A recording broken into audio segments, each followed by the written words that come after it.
আসসালামু আলাইকুম। NSC daily স্টোরির পক্ষ থেকে আমি কাজী শিরিন। অনেক দিন পর আমার প্রিয় আপু ভাইয়াদের মাঝে চলে এসেছি। দেশে বিদেশে কাছে দূরে যে যেখানে আছেন ইনশাআল্লাহ সবাই ভালো আছেন। আলহামদুলিল্লাহ আমিও আমার পরিবার নিয়ে বেশ ভালো আছি। দেশ স্বাধীন হবার আগে এসেছিলাম বাবার বাড়িতে, আর নতুন করে আবার দেশ স্বাধীন হয়েছে 1971 সাল 52 সাল। চোখের ভাষায় শুনেছি, দেখেছি, উপভোগ করার তৌফিক দান হয়নি, কিন্তু আল্লাহ তাআলার অশেষ রহমতে 2024 সালের স্বাধীনতা অর্জন নিজের চোখে দেখেছি। তাই প্রত্যেকটা ছাত্র জনতাকে নিজের মন থেকে গভীর শ্রদ্ধা ও ভালোবাসা। এই মুক্ত স্বাধীনতায় নিজেকে মনে হচ্ছে উড়ন্ত পাখির মতন, টই টই করে উড়তে ইচ্ছে করছে।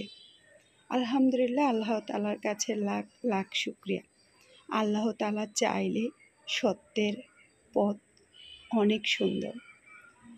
কারো কখনোই পিছনের দিকে না তাকিয়ে সত্যের পথে এগিয়ে চলা সবচেয়ে বড় উদ্দেশ্য।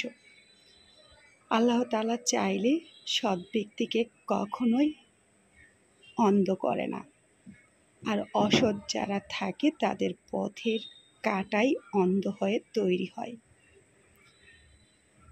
আমার প্রিয় আপু ভাইয়েরা, বাবার বাড়ির স্বাধীন দেশের কিছু ভিডিও আপনাদের সাথে শেয়ার করার চেষ্টা করেছি। আশা করব আপনাদের ভালো লাগবে।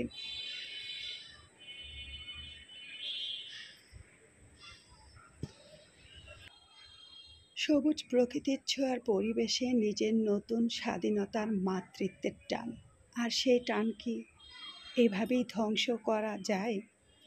না। তাই ছাত্র জনতার মতন প্রত্যেকটা সাধারণ মানুষের কাছে এই দেশের মূল্য রক্তের চেয়েও বিনিময়।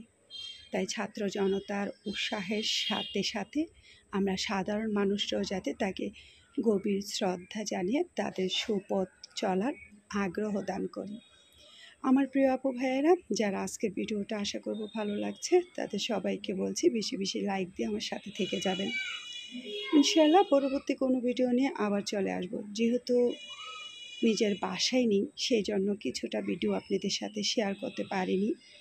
অফ ক্যামেরাতে রয়েছি, যতটুকু সম্ভব চেষ্টা করেছি টুকিটাকিভাবে আমার প্রিয় আপুদের স্মরণে থেকে গেলাম।